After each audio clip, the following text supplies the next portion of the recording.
My name is Zach Arnold. I'm a Hollywood film and television editor, a documentary director, father of two, an American Ninja Warrior in training, and the creator of Optimize Yourself. For over 10 years now, I have obsessively searched for every possible way to optimize my own creative and athletic performance, and now I'm here to shorten your learning curve. Whether you're a creative professional who edits, writes, or directs, you're an entrepreneur, or even if you're a weekend warrior, I strongly believe that you can be successful without sacrificing your health or your sanity in the process. You ready? Let's design the optimized version of you. Hello and welcome to the Optimize Yourself podcast. If you're a brand new optimizer, I welcome you and I sincerely hope that you enjoy today's conversation. If you are inspired to take action after listening today, why not tell a friend about this show and help spread the love? And if you're a longtime listener and Optimizer OG, welcome back. Whether you're brand new or you're a seasoned vet, if you have just 10 seconds today, it would mean the world to me if you clicked the subscribe button in your podcast app of choice. Because the more people that subscribe, the more that iTunes and the other platforms can recognize this show, and thus the more people that you and I can inspire to step outside their comfort zones to reach their greatest potential. And now on to today's show, which is actually a follow-up to last week's episode, kinda, sorta. If you missed my previous interview, I had a very candid conversation with UK editor Jim Page, who told the story about recently being fired from a job because he requested one single day off for mental health reasons.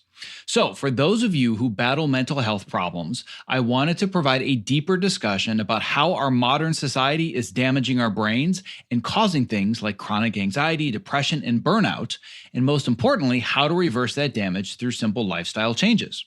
Now, if I were to ask you what your greatest asset is in producing quality creative work on a consistent basis, you would most likely say that it's your computer, right? Duh.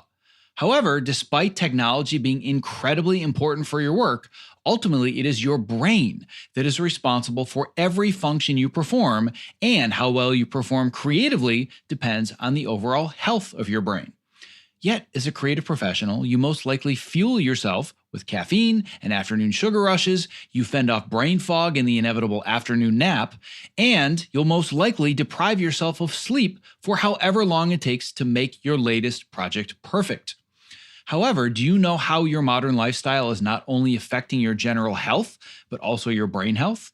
And how much do you really know about what your brain needs to function optimally? Now, what if there were simple steps that you could take to improve your brain function so that you have more consistent energy and more creativity? And what if there were easy ways to improve your mood, reduce stress, anxiety, burnout, and even stave off degenerative diseases like Alzheimer's in the process? Sounds pretty good, right? Well, my guest today is Dr. Dave Jenkins, who's the co-founder of the MORE model. With experience in both traditional medical fields as well as functional and integrative medicine, Dr. Jenkins specializes specifically in brain health, and he's going to teach you how you can optimize your brain function and fight back against what he calls the diseases of modern civilization. He shares with us some encouraging research that's being done in the field of brain health and cognitive performance, and how all of us can take a proactive role in optimizing our brains.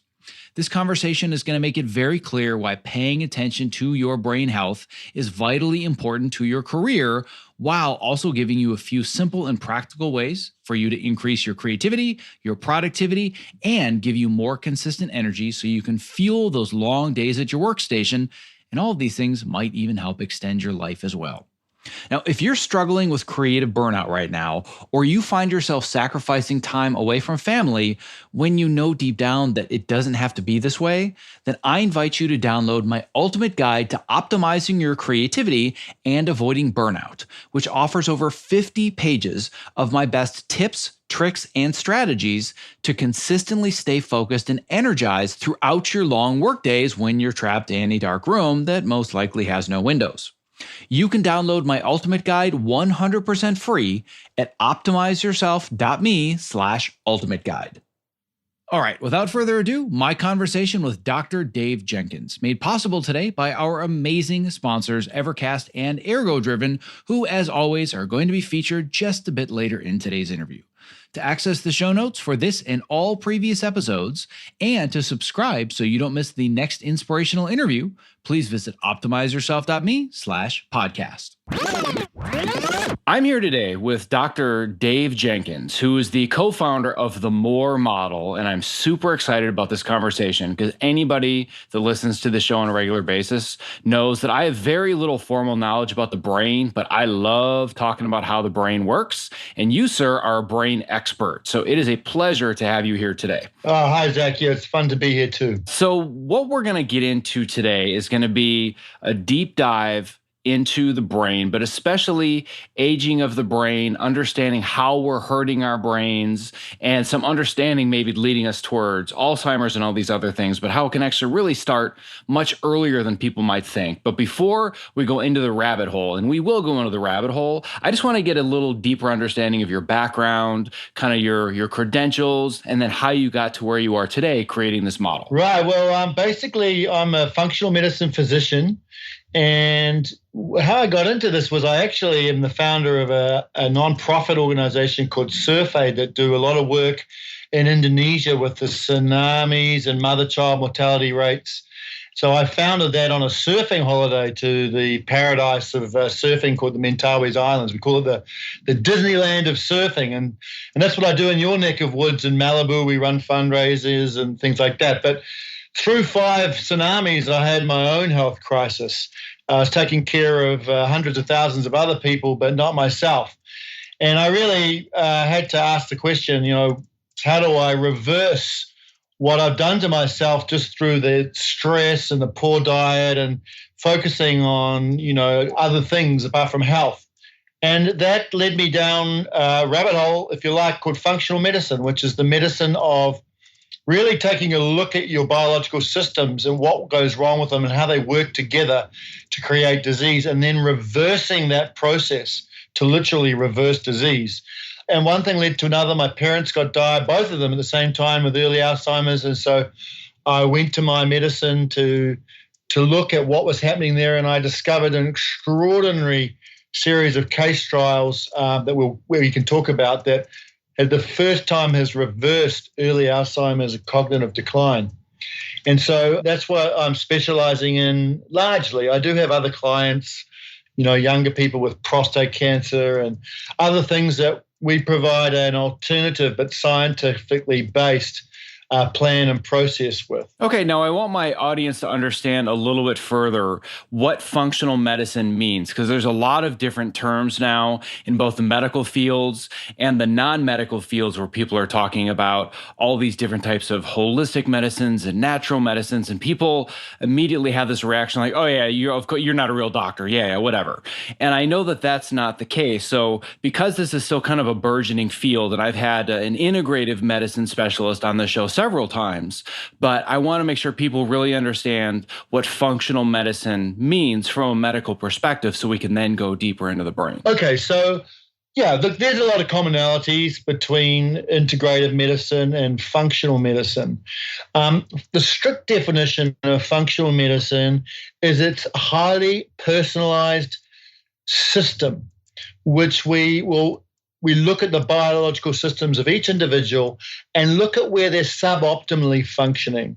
And then we optimize those functions, understanding that one system will be affecting the other. So it's looking at how they integrate. For example, if you're not sleeping very well, we know all sorts of things are happening to your hormones that's going to drive your desire for carbohydrates, that's going to inflame you, that might make you anxious and depressed, blah, etc. So we look at each of those systems, find out where the weak spots are, and create personalized plans to optimize those, knowing that they will affect other things optimally as well. Yeah, and that's very different. And I'm assuming you're a Kiwi, correct? You're in New Zealand? Correct. Yes. So I know that at least in the U.S., the medical system has gotten to the point where medical doctors are just that. They are just there to prescribe medicines. And I'm not saying that people shouldn't go see medical doctors, but I've talked with other very, very certified, very professional medical MDs that agree that the system is broken.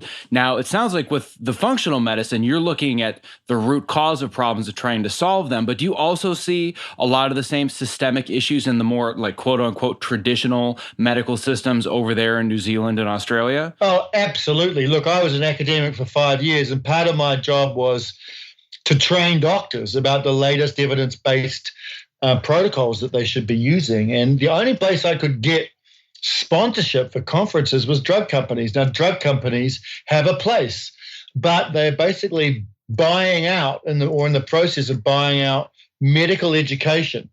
And they know that's what works. Yes, we are trained in what we call allopathic medicine, which is a very linear model. So you have high blood pressure, take a drug, see me in 3 months. Now, functional medicine would say you have high blood pressure. Why? What is that mix of genetics and epigenetics? That means the interaction of genes with the environment that's given you high blood pressure. And what do we do to reverse it and to get you well again?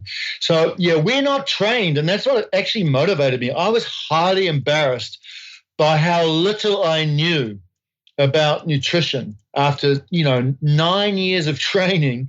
And I just knew very, very little. We had a total of 4 hours of training on nutrition. And that was really the basics about protein, carbohydrates, etc. We knew nothing about how molecules and food molecules influence and turn on and off our genes. So yes, it's becoming better, but we're swimming up against a real heavy tide and a heavy stream for sure. And I'm so glad to hear that from a licensed medical professional, because I'll try to tell that to people in casual conversation. And they'll say, well, my doctor said I should eat this, this, and that.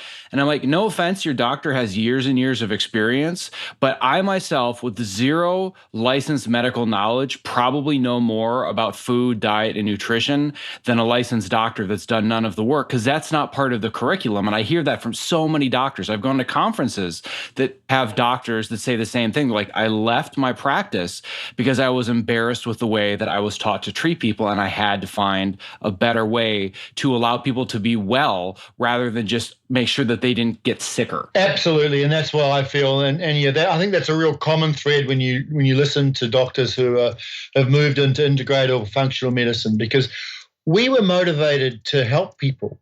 And what we find is that yes, there's a place, especially in acute medicine, trauma. I mean, modern medicine is extraordinary, and we celebrate that. There's no place I want to be if I have a car crash but an intensive care ward of a teaching hospital. But that's only a small part of things, and the biggest burden we all face is this risk of chronic disease. And just to let you know, that just came out that the life expectancy in America for the first time ever just dipped downwards.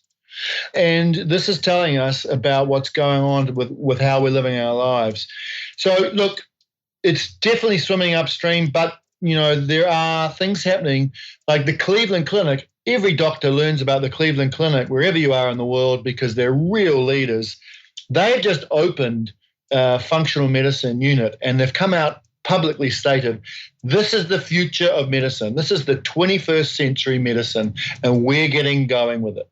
Yeah, these are exciting times. Yeah, and my understanding is that Dr. Mark Hyman is the one that's doing a lot of the building that movement, correct? Yeah, he's definitely a leader. And then there's people that I work with the Alzheimer's, like Pat Hanaway and Nate, and there are definitely other people, but he's certainly been a leader in the field. Yeah, he's certainly one of the faces of all of it. And I've worked and lived in Hollywood for 15 years, so anybody that talks to me like, oh, have you met Leonardo DiCaprio? And have you met these people? And I'm like, yeah, I've met some of them. And, I've sat next to Leonardo DiCaprio at an awards event. To me, that's no big deal. But then somebody says that they know Mark Hyman. I'm like, oh my God, you know Mark Hyman? That's so cool. So I'm that geeky about this stuff. But anyway, that's a total tangent. I wanted to start to go a little bit deeper now and start talking about your MORE model, what that stands for, and then really talk about this idea of how modern life is really damaging our brains, but we don't realize it, and creating,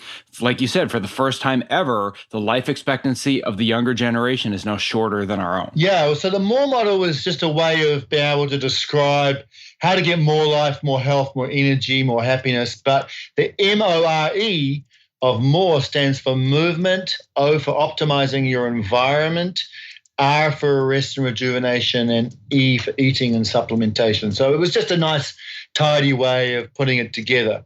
And that's really the power of pulling these things together. As I said, our biological systems strongly influence each other. So if you really want to have joy, happiness, health, and productivity, you can't do it without integrating all of these systems.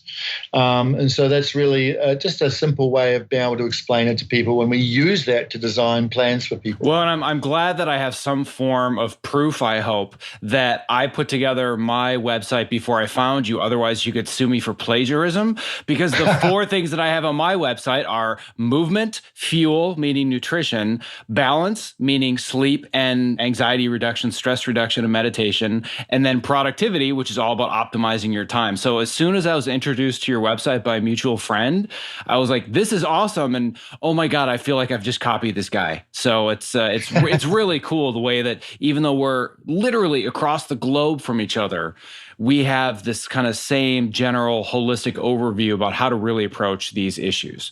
So let's just go into the brain science. Let's start digging in and let's talk about what is it that modern life is actually doing to our brains that we're not seeing. Yeah, so the epidemic of neurodegenerative disorders, and some people would even include depression as part of that, but the epidemic we're seeing is the tip of the iceberg. And so it's really the perfect storm of modern life.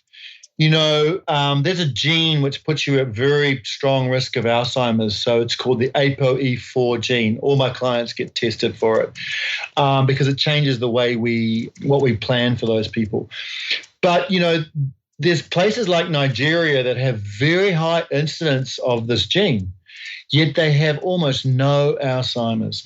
So all of this epidemiological research is telling us Alzheimer's is a result of modern life. It's the perfect storm.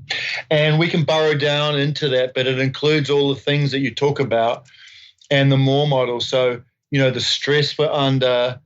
It turns out that Alzheimer's and other neurodegenerative disorders are the brain's attempt to actually protect itself from the multiple disturbances, toxic, what we call perturbations, that are inflaming our brains, and the brain produces these proteins such as amyloid beta and tau in an attempt to actually protect itself. So when they take a close look at these plaques that cause these things, they will find bacteria, spirochetes. They'll find, you know, that the brain has actually produced these things to try and protect itself. So what it tries to do is like downsize itself in its protection. Unfortunately, it has this collateral damage, if you like, and it causes shrinking of the brain and brain cells to pull apart. But when you look at the risk factors of Alzheimer's, there are so many, you know, so the diet, the diabetes, the sugar, carbohydrates, the stress, the lack of sleep, other inflammatory, the gut-brain axis that we're talking about. No one was able to really explain to us why do so many very different things cause the same proteins to be laid down until a man from UCLA, Professor Dale Bredesen, with 30 years of research of asking the question why brain cells die, has come up with a very strong theory of how that works. And this is what I'm talking about, the protein protecting itself. Not only is it a theory, he's the first person to describe over 100 cases of reversal of early cognitive decline, mild cognitive impairment, which is the precursor to Alzheimer's, and full-blown Alzheimer's in its early stages. So he has described many cases, now over, I think it must be getting up to about 150 now, but certainly 110 when I went to training with him. And he's documented brains actually growing. So the hippocampus, which is the memory side of the center of the brain, he's documented a doctor actually who had shrunk to the 17th percentile, growing up to the 80th percentile on his program. So using functional medicine, finding out all of those perturbations, whether it's inflammation, gut-brain axis, hormone problems, fixing them, and allowing the brain to heal itself. So this is extraordinary, unprecedented work. And that's one concept that I think very few people in the general public really understand, is that they assume, well, I was born and I have this brain and I'm just as smart as I am. And, over time, I'm going to lose my memory. And when I get old, there's a chance I'll have Alzheimer's. It kind of happens. But in my program, I talk just a very little bit, because I'm not a licensed professional, but I talk about the concept of neuroplasticity. And just that concept alone, it really helps people's eyes open, and they say, wait, you mean that my brain can actually grow and repair itself, and I can actually enhance my intelligence and my creativity, and I'm not just who I am? That's a huge revelation to people. And now you're saying that there's very clear documented science showing this happening. Yeah, absolutely. It's unprecedented. That being said, I'm involved in, we're now doing a multi-site trial. And so we're literally in discussion with Mark Hyman's group at the Cleveland Clinic for we're doing a trial in Australia. We're going to join together forces because we have to prove that this can be done outside Professor Dale Bredesen, and he's all for it. So yeah, we've still got more research to do, but this is the unprecedented. And the key thing is that yes, the people who get diagnosed with Alzheimer's are the tip of the iceberg. People with reversible and preventable brain damage sitting underneath the iceberg. They're the vast majority of people. And, I've done a bit of corporate health, as you know, and one of the things that was really frightening is you talk to people, and most people in corporate jobs are getting through their afternoon on coffee, Coca-Cola, candy, anything they can do to just boost that glucose up because it's crashing, and to calm down inflammation, and just to get through the day.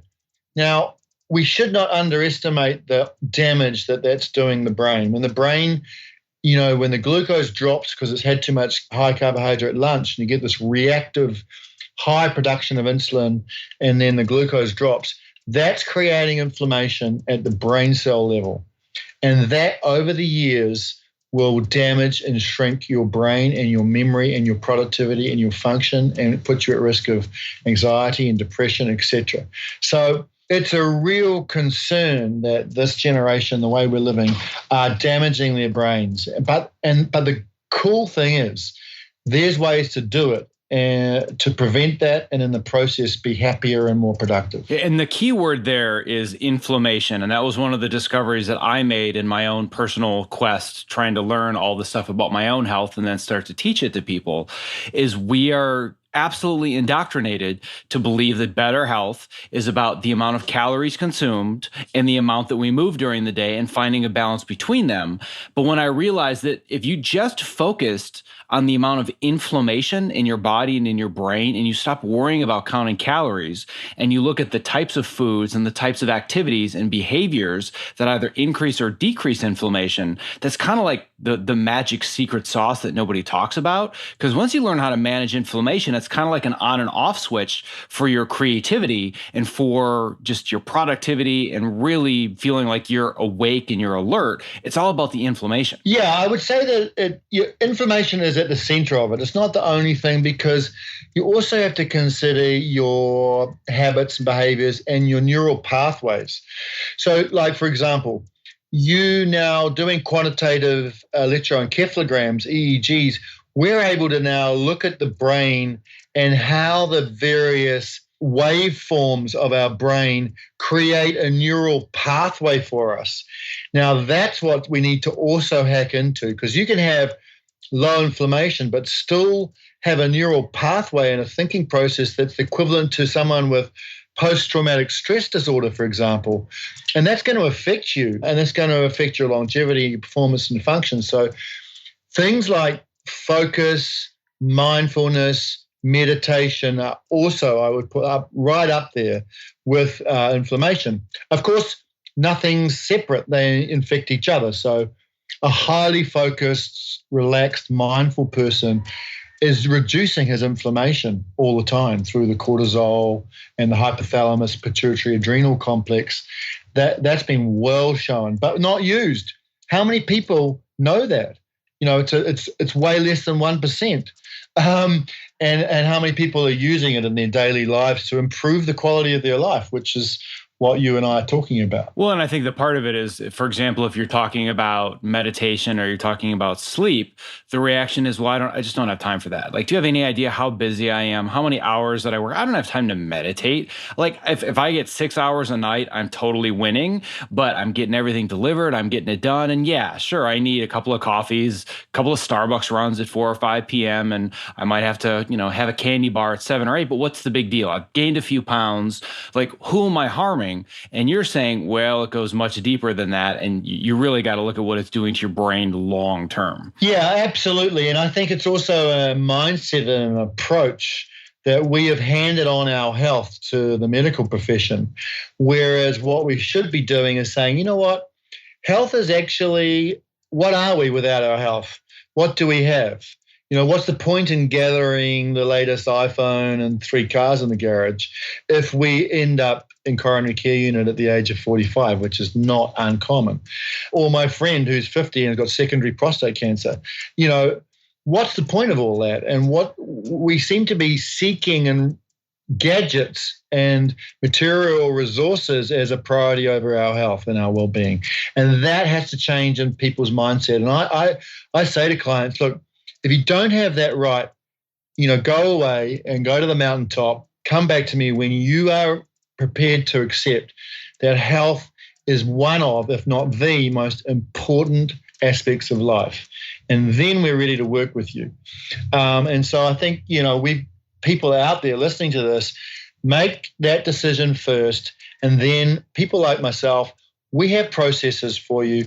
We have plans. We have the science. Come and go and see a functional medicine doc. Get your inflammatory markers tested.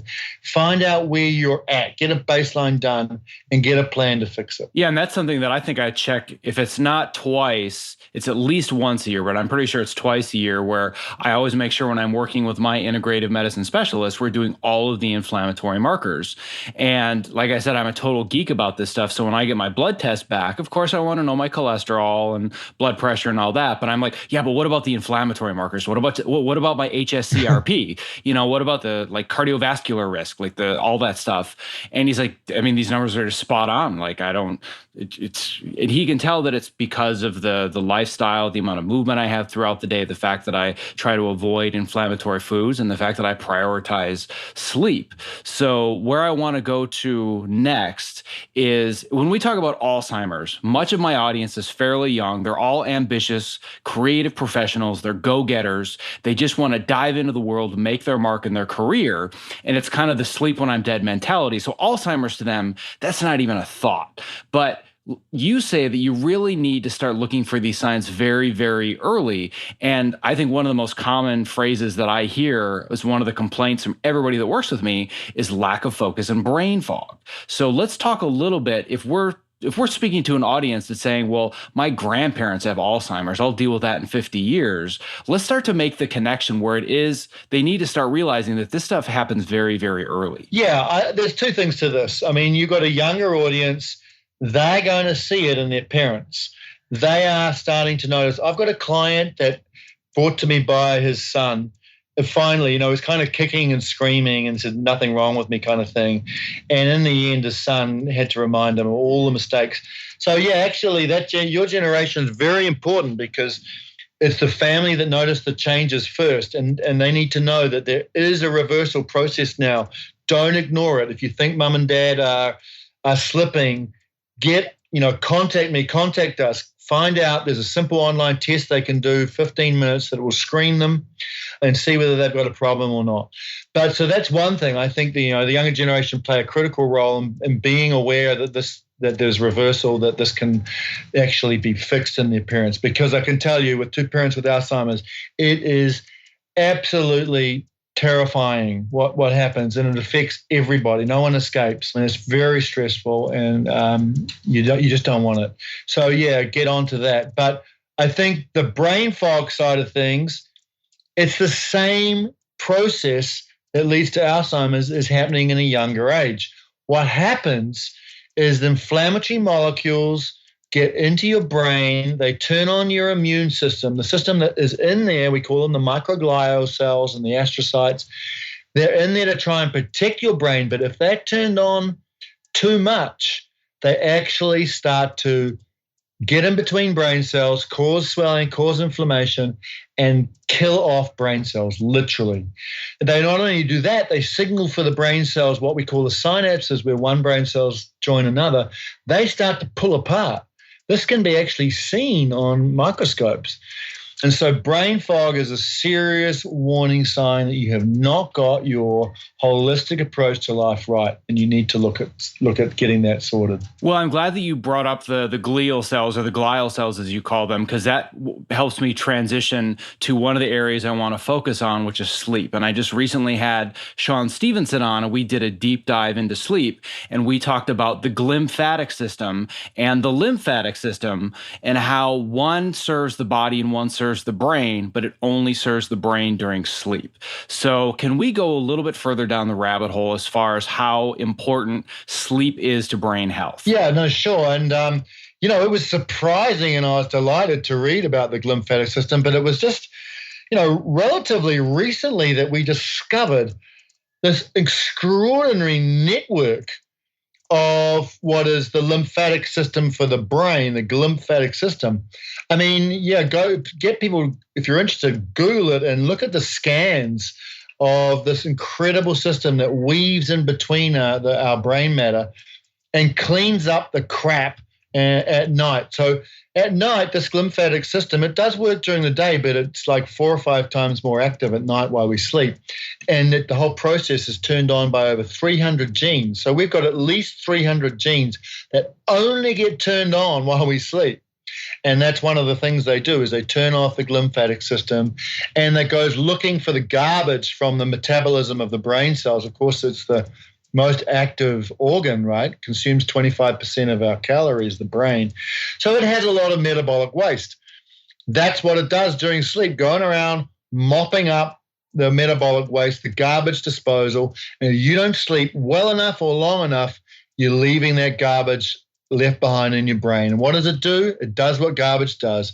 It rots and it infects other things, and it causes a massive amount of this glial activation, which actually kill off brain cells. So, don't take insomnia lightly. You need to do something about it until you find your own personal solution. We can get into those, but sleep is a top priority. I go to bed at 8:30. I do crap. I mean, my friends say to me, "What? I leave parties to prioritize sleep." And the timing of sleep is important. And again, look at how our genetics, we were meant to go to bed or at least sit around a fire and tell stories and sing songs, for 2 million years. That's how our genetics have evolved. Not to turn on lights and look at computer screens and drop our melatonin by 25% in the process. So we're not designed to stay up.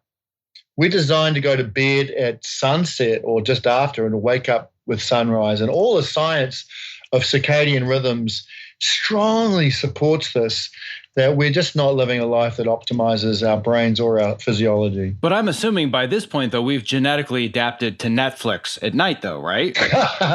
No, exactly not. It takes 10,000 years to adapt. I mean, maybe sooner with some genes, but something in that order on average. So no, we're not adapted to light, to blue light. This is a completely modern phenomenon. And so, let people know you're dropping your melatonin, your key sleep hormone, by up to 25% by watching your screens at night. I always do when I do corporate health, I ask everyone in the room, who is one of the last things on their day, look at their iPhone, and 95% of the hands go up. And just even a small amount of exposure to blue light will drop your melatonin. Now, look, I put a lot of my clients on melatonin. It does drop with age, so that's one of the reasons brains get more inflamed with age. But melatonin is an extraordinary hormone. It's got a lot to do with reducing inflammation, and it's an antioxidant for the brain. One of the things you need to do is take care of your melatonin levels, and we can actually measure it. And then you'll find functional medicine doctors doing that now. My sincerest apologies for the interruption in the middle of this interview. But if you are a content creator or you work in the entertainment industry, not only is the following promo not an interruption, but listening has the potential to change your life, because collaborating with Evercast is that powerful. Here's a brief excerpt from a recent interview that I did with Evercast co-founders Brad Thomas and award-winning editor Roger Barton. Living this lifestyle of a feature film editor has really had an impact on me. So I was really looking for something to push back against all of these lifestyle infringements that are imposed on us, both by schedules and expectations. When you guys demoed Evercast for me that first time, my jaw hit the floor. I'm like, oh my God, this is what I have been waiting for a decade. I also had the same reaction when I first saw Evercast. 2 words came to mind: game changer. Our goal, honestly, is to become the Zoom for creatives, whatever it is you're streaming, whether it's editorial, visual effects, Pro Tools for music composition, live shot cameras. It's consistent, audio and video, lip sync, always stays in sync. Whether you're in a live session where you're getting that feedback immediately, or you can't get it immediately, so you record the session and you can share those clips with people on the production team where there's no room for any confusion. It's like, this is exactly what the director wants. This is exactly what the producer wants. What matters most to me is it makes the entire process more efficient, which then translates to us as creatives who spend way too much time in front of computers. We get to shut it down and we get to go spend time with our friends and family. The biggest complaint, and I'm sure you guys have heard this many, many times, this looks amazing, I just can't afford it. Tesla had to release the Model S before they released the Model 3. So by the end of the year, we are going to be releasing a sub $200 version a month of Evercast for the freelancer and indie creatives. Anyone who is a professional video creator outside of Hollywood. I think what we've learned over the last few months is that this technology can translate to better lives for all of us, that give us more flexibility and control while still maintaining the creativity, the creative momentum, and the quality of work. I cannot stress this enough. Evercast is changing the way that we collaborate. If you value your craft, your well-being, and spending quality time with the ones you love, Evercast now makes that possible for you and me. To listen to the full interview and learn about the amazing potential that Evercast has to change the way that you work and live, visit optimizeyourself.me/Evercast. Now back to today's interview. I'm glad you mentioned that melatonin is a hormone, because I've actually seen in Facebook threads in my industry where people say, hey, I'm having a hard time sleeping. What are some suggestions that you have? And I'll see, well, I drink a couple of glasses of wine before bed, or I do Tylenol PM, or I take a melatonin pill. But they think that melatonin is a sleeping pill, not realizing that it would be no different. I mean, it is different in some sense, but it's kind of like saying I'm taking a testosterone pill. Like, once you start taking and relying on something like that, you're actually screwing up your abilities to regulate it if you're not very careful. I couldn't agree more. And you can go, down to your local pharmacy and buy a 5 milligram pill. And I would never put someone on 5 milligrams unless there was a good reason. Sometimes. But you only need 100 micrograms. What's that, a 50th of that? And, I take that. I take 100. I'm 57 years old. I know my melatonin production's down to what it could be. I have 2 parents with Alzheimer's, so I have to be careful. So, yeah, it has and I came to that dose from the science, and it just works really well for me. So take a bit of ashwagandha and a tiny dose of melatonin at night, and along with meditation, I sleep really, really well. But people need to come back to this personalized thing. People need to understand their physiology and genetics are different to everybody else's, and they need to have the motivation and the energy and the prioritization of finding their own personal solutions. But that being said, there are a lot of commonalities. Like I said, ashwagandha and a tiny dose of melatonin with meditation. That's going to take care of, I would say, 70 to 80% of people who have sleep problems. So your melatonin is a powerful thing, but don't abuse it, because it will turn off your natural production if you take too much. Yeah, exactly. So we could go down this rabbit hole alone for hours, because I love talking about sleep. It's a huge passion of mine. And I'm the same way, where when I look at my calendar and it's like, oh, there's this meetup group. Oh, it starts at 9 p.m. Like, no, I just can't do it. I love these people, but I got to get my 7 to 8 hours, because if I don't get it, I'm mortgaging like a week of my productivity. So it hits me really, really hard, where if I do one night where it's even like 6 hours, and I used to sleep 4 hours a night thinking that I was a machine and I would just get work done and I would sleep when I was dead, and I just about did sleep when I was dead, meaning I almost died because of that. But now if I have just 1 or 2 nights in a row where I even hit just 6, we're not talking 3 or 4 hours or pulling an overnighter. If I get 6 hours of sleep over 2 nights, I'm useless for a week, at least a week. So to me, I'm not saving any time or productivity by losing an hour or 2 of sleep. It doesn't make any sense. Absolutely. And if you can get that out to people, that's a fantastic message. And just look, everyone should think about their brains full of garbage. If they're not having a good night's sleep, it's just left there to rot, and it'll rot your brain cells at the same time. And it affects your neurotransmitters, these essential things. So that's going to affect anxiety levels, depression levels, abilities to focus, to have relationships effectively. So it's just absolutely imperative if you want a good quality of life. Yeah. So the next area that I want to go, staying in the same idea, still talking about Alzheimer's, talking about brain inflammation and actually doing permanent brain damage. Now I want to transition to food, because people are not making the connection between food and brain. They're saying food and my belly, or food and my hips and my thighs if I'm a woman, but they don't realize how closely associated their food and nutritional choices are to their brain. So much so, and you can go much deeper into this than I could, but they're now calling Alzheimer's in some circles type 3 diabetes. Yeah, no, absolutely. If you've got diabetes, and this is the crazy thing that Western medicine does. We have this cutoff point. We do a bell curve, and if you're out here on the limb, you have diabetes. Well, that's not how biological systems work. So we've got to really address the diagnosis. So now they've at least come out and said you are pre-diabetes.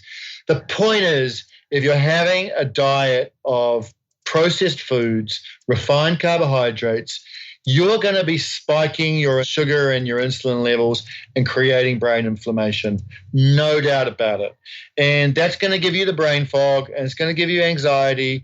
And so, yeah, you need to have the summary of it, of course, is like a nutrient-dense, plant-based, low-refined carbohydrate, healthy fat diet. And that's what we put on. There's all different types of diets, and it is different for people. Sometimes, a lot of my work is customizing diets, but there's certainly some common threads. And the nutrient density is something that people forget about. Now, a lot of people will get themselves on, I have 5 or 6 fruits and vegetables a day, and I do all this. But you actually look at the nutrient density of their diet, it's still low to medium. And you need to bump up that nutrient density, because that affects every organ in your body, and especially the brain, because of course, and within that nutrient density, there's a lot of certain types of nutrients that we should talk about. The polyphenols in fruits, and especially in berries, are critical. The flavonoids and the things like cacao, absolutely essential. I get all my clients on pure cacao. And DHA, of course, with the fish oil, EPA, and DHA on fish oil. And interestingly, just a hot tip for everyone, please check out broccoli sprouts. Sulforaphane inside cruciferous vegetables are great, but it's 100 times more of this active anti-aging longevity substance called sulforaphane in broccoli sprouts. And there's a special way of doing it, and here's how you do it. You get your broccoli sprouts, you heat some water to 60 degrees, get a thermometer, but if it's 50, 60 degrees, pour it on your broccoli sprouts for 10 minutes, and then throw it in your smoothie. That is one of the most important nutritional things anyone can do, and almost no one knows about it. Go to the studies on sulfur for brain, 20% reduction of all-cause mortality, less cancer, less heart disease, less brain disorders like Alzheimer's, and it helps you detox, boost your glutathione levels, which is your major antioxidant that we all have in every cell. Check out that and I don't have any financial interest in any broccoli seed companies, but I think that's a real hot tip for people. Well, and that's the problem too that you kind of bring up is that there isn't multiple billions of dollars in broccoli sprouts. So people are saying, well, why haven't I heard about it? If I haven't heard about it, then it must not work. It's like, that's because you can't make billions of dollars off of it. And if you could, then people would market it and they would make billions of dollars. And what does is processed foods and things that are crunchy and things that are sweet. That's where the money is. But people don't realize that a lot of the nutritional information that they've been taught for the last 4 or 5 decades is driven by corporations and money as opposed to actual factual information. Oh, absolutely. And it's criminal and no one's being charged. And I mean, I don't want to get into the whole story, but the summary is that the actual dietitians that they employed to come up with the food pyramid for America came out with 10 recommendations that included, of course, plants at the pyramid at the bottom and everything we've talked about, and grains and processed food up at the top.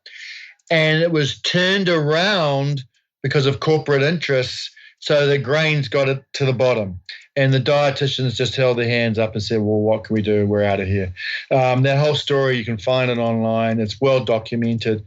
But no one was actually charged with the damage that that's caused, not only America, the whole Western world. I mean, it is the primary curse and the primary source of modern disease is our processed foods, along with the Roundup and glycophosphate, and that can lead into a story about gut-brain health. Glycophosphate, that's in everything. I heard a most horrendous piece of factoid the other day that 75% of the rains in America contain glycophosphate. Roundup, the number one insecticide that Monsanto and everyone uses. It's raining glycophosphate.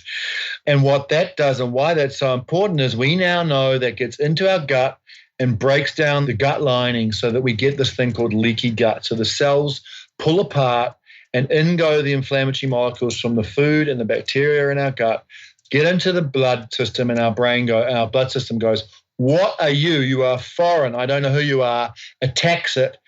And that leads to 2 main things. Autoimmune disease, which is an epidemic, 1 in 5, perhaps even 1 in 4 Americans have an autoimmune disease.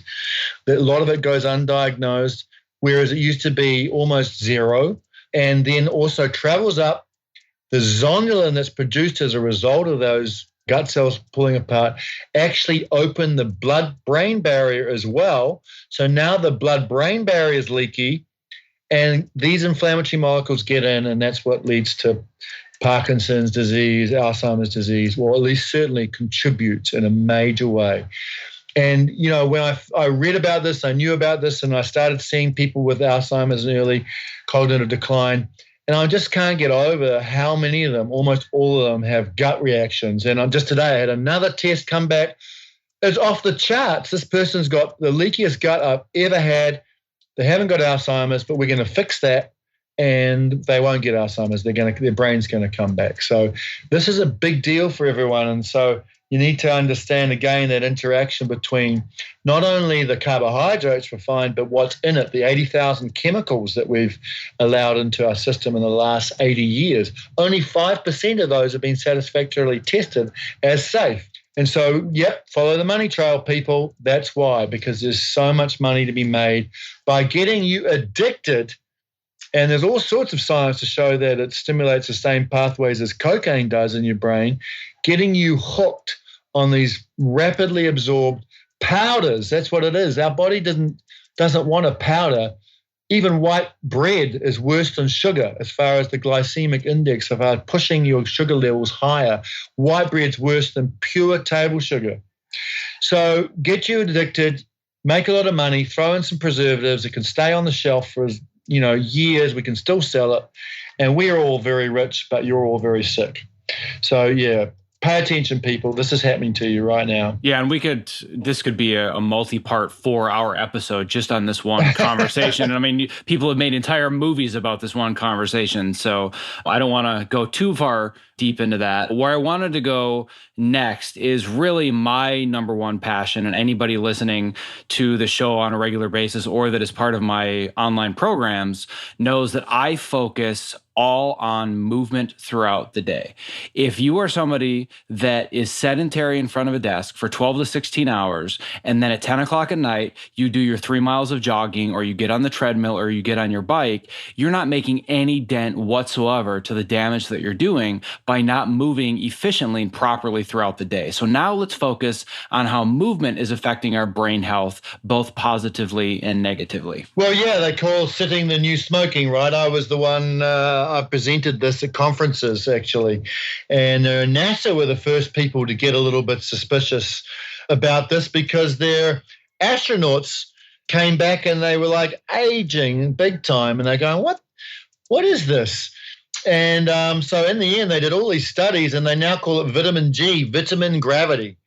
And the impact on gravity and moving and resisting gravity simply by sitting up, standing up, you resist gravity, right?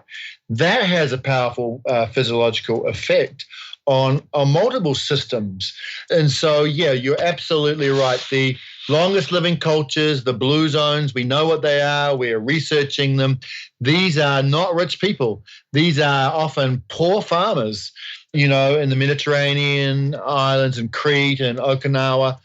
They are working all day. They're in the gardens, interestingly enough, which is helping their microbiome and their gut, which is another side effect of that, I'm sure of it. But they're working all day. They don't go to the gyms. They don't run miles. They're just moving all day. So there's the evidence, people, but we can come down to the cellular level and show that the hormonal response to movement is helping you reduce your inflammation and to optimize your calorie burn, of course, but also your power and your strength. And then that also reduces cortisol levels, and so you feel happier and more relaxed, et cetera, et cetera. So yeah, I've had a standing desk for years because we knew this science. It first came out about 5 or 6 years ago. There's a little book called Sitting as the New Smoking. Can read it in an afternoon. I recommend people read it. And it tells the story about the NASA scientists, how they discovered this. And so, yeah, get yourself a standing desk. And what I do is, I just try and stand on one leg. I put one leg up in a kind of standing lotus, half lotus position, and I wobble around while I'm talking to you or doing my own work with clients. I'm constantly on one foot.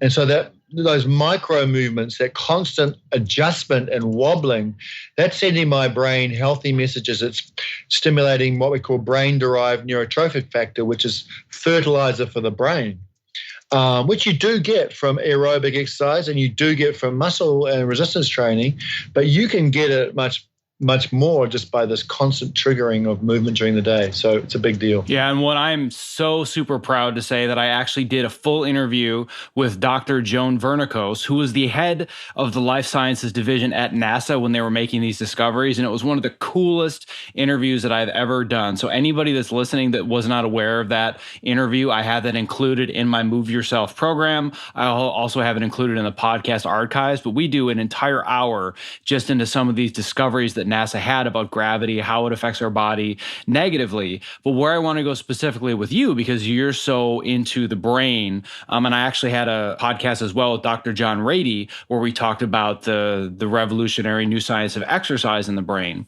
But what's really interesting to me when you're talking again about brain degeneration and Alzheimer's, I want to focus a little bit on what's happening when you're not moving, as far as atrophy of the brain, and how they've actually proved that your brain is shrinking if you're sedentary all day long, and how that's affecting your ability to be creative, to spark new ideas, and just produce creative thoughts. Yeah, I mean, what's interesting is, some of these studies come out and they're really good studies and really strong, but they kind of go nowhere. I mean, I'm talking to the CEO of Alzheimer's Australia and at the moment about our program, and, she's listening, but she didn't even know about some of these studies. So, this is how powerful exercise can be. They have shown that this brain center called the hippocampus, which is really the first part, usually, not always, but usually the first part that gets affected by Alzheimer's, is why you start losing your short-term memory. So it's a thing that creates longer-term memories from your short-term memories. You can actually grow that part of your brain physically by exercise. And why that's growing is because the number of synapses, the number of communication points between brain cells is growing. And they've shown this in lots of rat studies where they can do stains of these synapses, and they can show the density of those synapses actually increasing through an exercise program. So, it's just a direct motivation to grow brain cells. Not a motivation, but a physiological stimulus. Then, of course, there's all sorts of other things that the exercise does that has this collateral benefit. And, probably haven't got time to talk about that. But, one of them is that inflammation again. Exercise causes as a stressor. And through the process of homeostasis, the body goes, oh, you just stressed me. But I tell you what, I'm going to create all these rejuvenating hormones and rejuvenating processes in order to rebalance that stress. And it's that process which also creates fertilizer for the brain-derived neurotrophic factor, and stimulates what we call neurogenesis, the creation of new brain cells from the stem cells.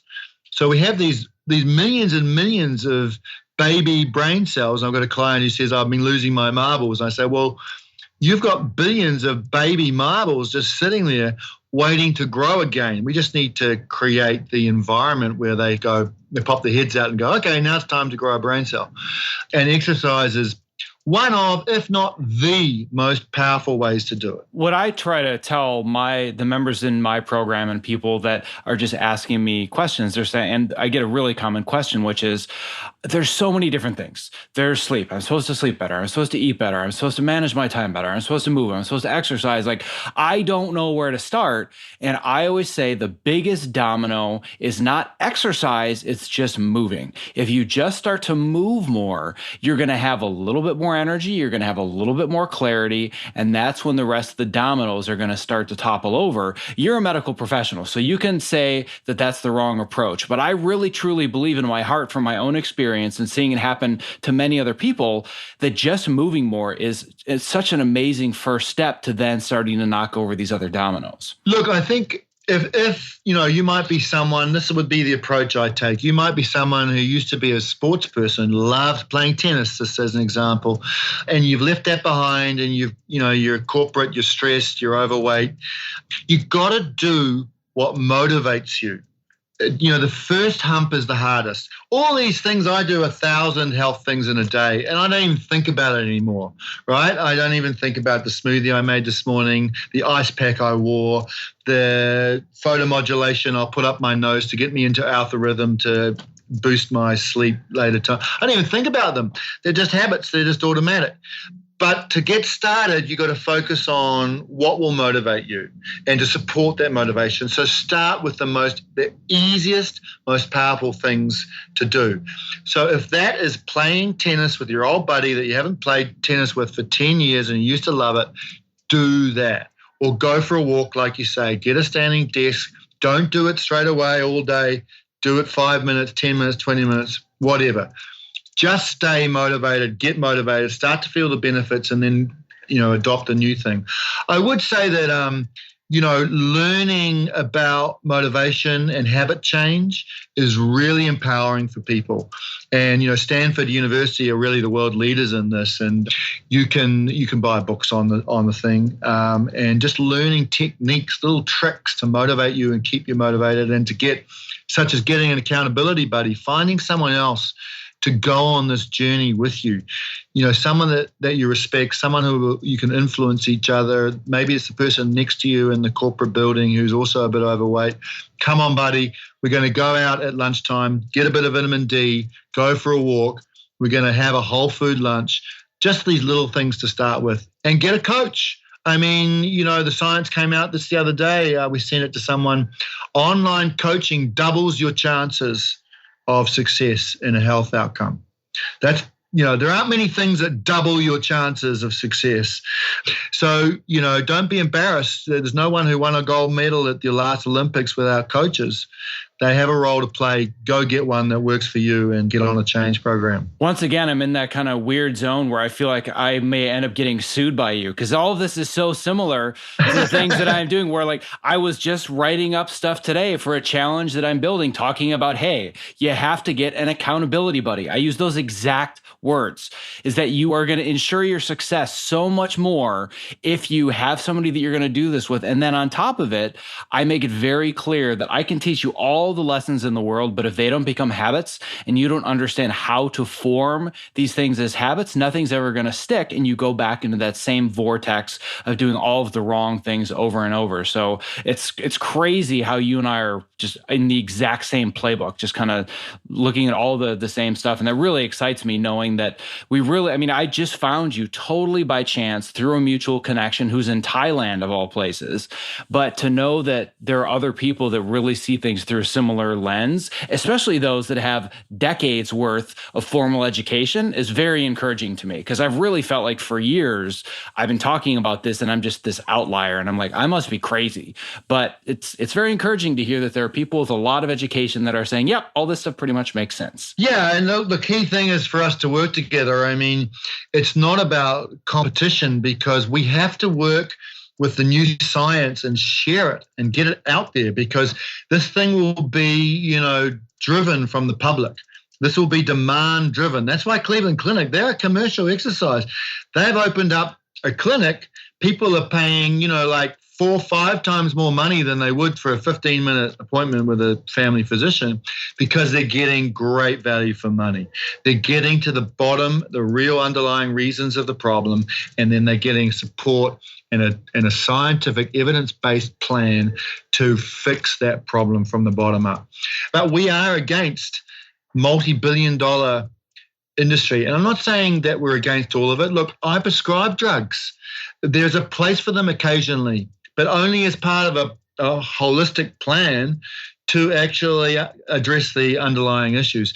Drugs have a place. So it's not a them and an us kind of war.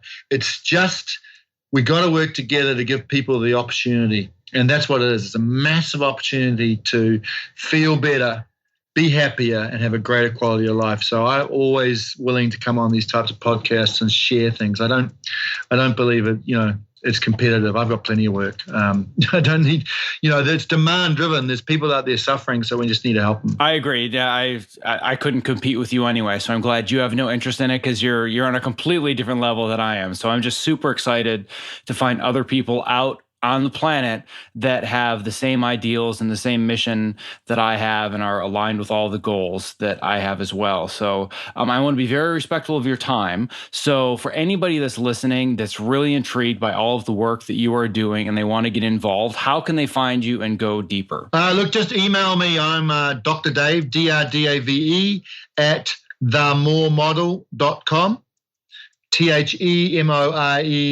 THEMOREMODEL.com. Email me if you're interested. You can check out themoremodel.com. That's we've also got End Alzheimer's Australia, but themoremodel.com. Check out the brain section. Check out the other sections about what the More Model is all about.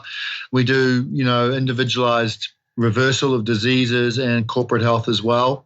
And we're specializing. I do other things, like I say, but I take on case by case, and we're here if you need me. Well, it has been an absolute pleasure. I've been so inspired by this conversation, and I hope that it does the same for all my listeners as well. So thank you so much for being on. All right. Thanks, Zach. Have a good day. Bye-bye.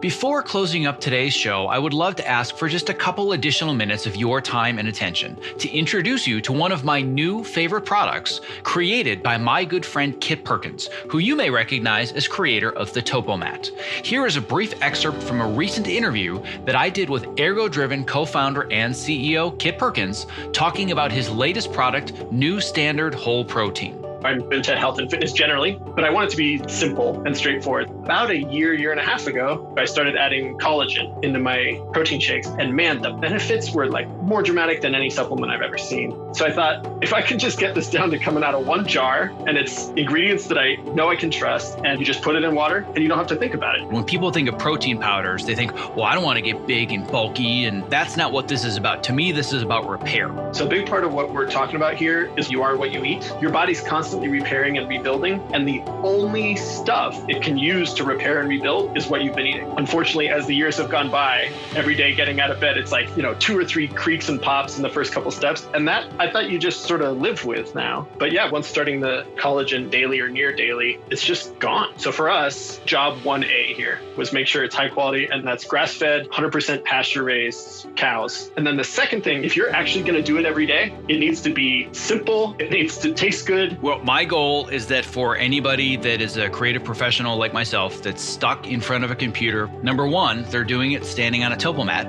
Number two, they've got a glass of New Standard protein next to them so they can just fuel their body, fuel their brain. So you and I, my friend, one edit station at a time are going to change the world. And even better for your listeners, with code OPTIMIZE on either a one-time purchase or that first subscribe and save order, 50% off. So if you do that subscribe and save, that's 20% off and 50% off with code OPTIMIZE. That's a fantastic deal. If you're looking for a simple and affordable way to stay energetic, focused, and alleviate the chronic aches and pains that come from living at your computer, I recommend New Standard Whole Protein because it's sourced from high-quality ingredients that I trust and it tastes great. To place your first order, visit optimizeyourself.me/newstandard and use the code OPTIMIZE for 50% off your first order. Thank you for listening to this episode of the Optimize Yourself podcast. To access the show notes for this and all previous episodes, as well as to subscribe so you don't miss future interviews just like this one, don't forget to visit optimizeyourself.me/podcast. And as a quick reminder, if you would like to download my 50-plus page ultimate guide to optimizing your creativity so you can learn some of my favorite simple and practical steps to be more productive and less distracted, stay more active throughout your workday, and maintain more consistent focus and energy, simply download this free guide at optimizeyourself.me/ultimate guide. And a special thanks to our sponsors Evercast and ErgoDriven for making today's interview possible. To learn more about how to collaborate remotely without missing a frame and to get your real-time demo of Evercast in action, visit optimizeyourself.me/Evercast. And to learn more about ErgoDriven and my favorite product for standing workstations, the Topo Mat, visit optimizeyourself.me/Topo. That's TOPO. And to learn more about ErgoDriven and their brand new product that I am super excited about, New Standard Whole Protein, visit optimizeyourself.me/newstandard. Thank you for listening. Stay safe, healthy, and sane, and be well.